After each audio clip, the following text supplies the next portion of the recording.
Hello people, this video is intended for my family, but if you guys share it with other people, that's alright.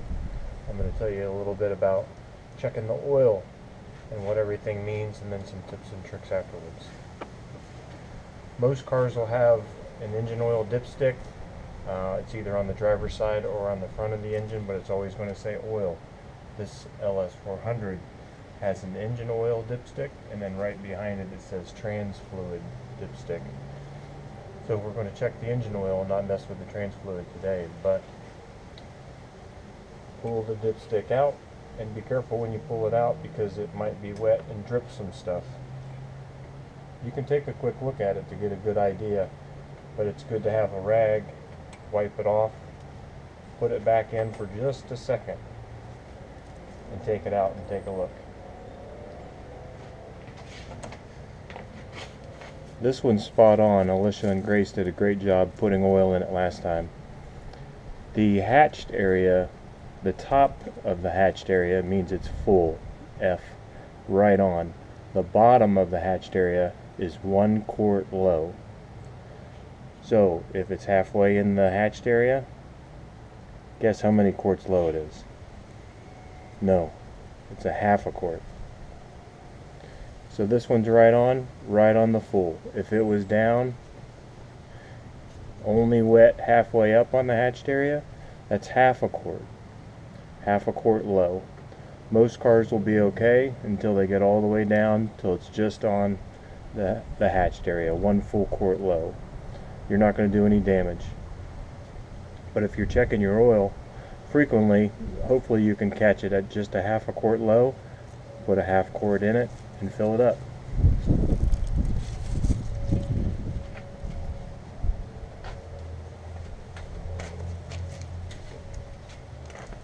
Part of the difficulty will be that engine oil comes in quarts. So if you're in the middle of the hatched area, you got to be kind of careful. There's a little window and you can pour it down to half of a quart. To make it a little simpler on cars that do use oil,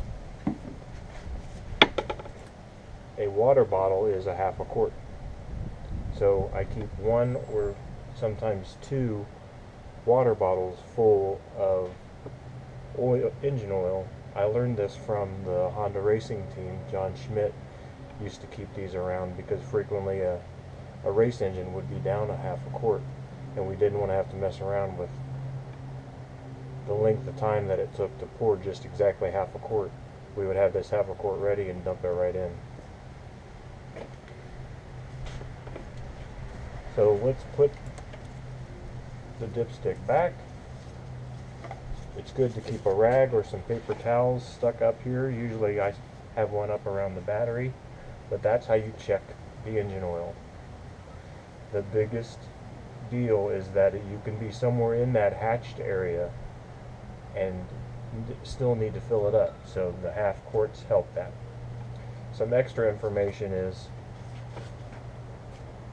if you don't have a little bottle like this, and this is transmission fluid, but if you're using a engine oil out of a quart, don't pour it like this with the spout down.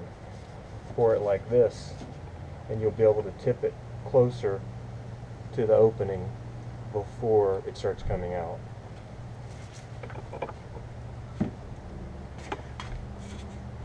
Another tip is that even at a parts store, which is where parts should be the cheapest, this is like $9 these days for 1 quart of oil. It's less than twice that price for 5 times the amount of oil if you buy it like this. This is 5 quarts and it's less than $20. Less than double for 5 times the amount. So it's good to have this around. Fill these up, keep them in the car, and save a little bit of money even on a car that's using engine oil. One more important tip is that when you're filling in this cap, you will never see the engine oil. It will never ever fill up far enough to see it in there. The engine oil never gets that high. This is the same engine, and on the bottom of a complete engine is a pan that covers up all this stuff. All this stuff spins around wildly, thousands of times per minute. If the engine oil is deep enough that this stuff is in the engine oil, you're going to be whipping it up and it's not going to be happy, the engine or the oil. So the engine oil only needs to be deep enough to get onto that hatched part of the dipstick so that it's not into this stuff that spins around.